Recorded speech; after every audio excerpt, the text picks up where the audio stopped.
บายเด้ทุกคนอยู่ดีมีแห้งพบกับบ่าวทาวรคนอยู่สวนพี่น้องมื้อนี้ผู้ข่าสิมาแนะนำยาพื้นเมืองลาวเฮาพี่น้องใส่กันตั้งแต่ปฐมบุหารเฮามาใส่แต่กับบรรพบุรุษเฮามาพี่น้องนี่เด้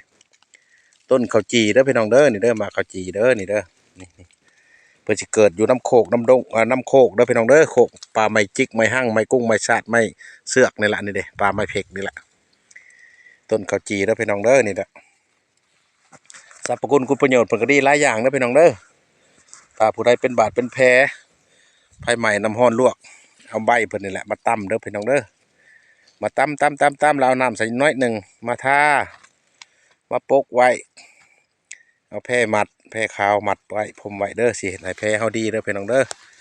เฮ็ดให้แผลเฮาแห้งไวเด้อพี่น้องเด้อต้นข้าวจีนี่เด้อไผก็สิฮู้จักดอกพี่น้องเอ้ยมากมันก็เป็นจังซี่ละยามนี้มันก็สิสุกเด้อถ้าบาดนี้ผู้ใดเป็นกระเพาะลำไส้เด้อพี่น้องเด้อก็ลำไส้บาดลำไส้เป็นแผลลำไส้บาดลำไส้อักเสบเด้อพี่น้องเด้อเอามาต้มกินใส่กันกับหากหญ้าคิ้วเด้อพี่น้องเด้อหากหญ้าคิ้วเด้อสองอย่างนี่ละหากหญ้าคิ้วแล้วก็หากต้นข้าวจีนี่แหละพี่น้องเอ้ยเด้อเอามาใส่กันเด้อต้มกินต่อเนื่องกันประมาณอาทิตย์หนึ่งกินเช้าเที่ยงแลงก่อนอาหารเด้อใส่น้ำ2 ลิตรหากอันนี้แหละหากข้าวจีนี่แหละกำหนึ่งหากหญ้าคิ้วก็กำหนึ่งเด้อพี่น้องเด้อเอามาใส่กันต้มกินเด้อพี่น้องเด้อสิเฮ็ดให้ดีดอก ถ้าผู้ใดเป็นบาดเป็นแผล อันนี้บาทาวรมาแนะนำมาแบ่งปันเด้อพี่น้องเด้อวิธีกินวิธีใส่กะเอาไปต้มผู้ใดเป็นกระเพาะเอาไปต้มกินขุดเอาหากข้าวจีนี่แหละ1 กำมือแล้วก็หากหญ้าคิ้วเฮานี่แหละบ้านเฮานี่แหละก็1 กำมือเอามาต้มใส่กันกับน้ำ2 ลิตรเฮาก็กินเช้าเที่ยงแลงกินก่อนอาหารวิธีกินวิธีใส่ก็เด้อพี่น้องเด้อการขะลำบัดนี้การขะลำกับเครื่องดองเหล้าเบียร์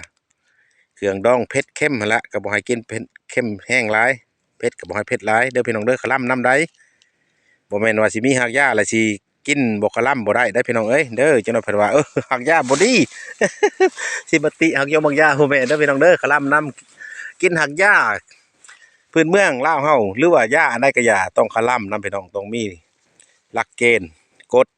ระเบียบวินัยเด้อพี่น้องเด้อภายศีลภายธรรมภายทรงเฮาล่ะสิเอิ้นวินัย เด้อพี่น้องเด้ออันนี้คือการเฮากินหากหญ้าลงไปแล้วเฮาก็มีการขะลำนำหั้นแหล้วมันจังดีเด้อพี่น้องเด้ออันนี้ผู้ค้าบรรทวรมาแบ่งปันมาแนะนำให้ฮู้จักเด้อพี่น้องเด้อนำกินนำใช้แต่ละท้องถิ่นเฮาถ้าว่าผู้ใดเป็นพยาธิดังกล่าวที่เว้ามากล่าวมาหารแล้วก็เอาไปกินไปใช้เด้อพี่น้องเด้อถ้าว่าท้องถิ่นใดมีท้องถิ่นใดเคยกินเคยใช้แล้วก็เอาบุญเอาคุณนำกันเด้อพี่น้องเด้ออันนี้ละต้นข้าวจีเด้อพี่น้องเด้อเกิดตามโคกเด้อพี่น้องเด้อปลาเผ็กปลาจิกปลาหั่งเฮานี่แหละนี่แหละ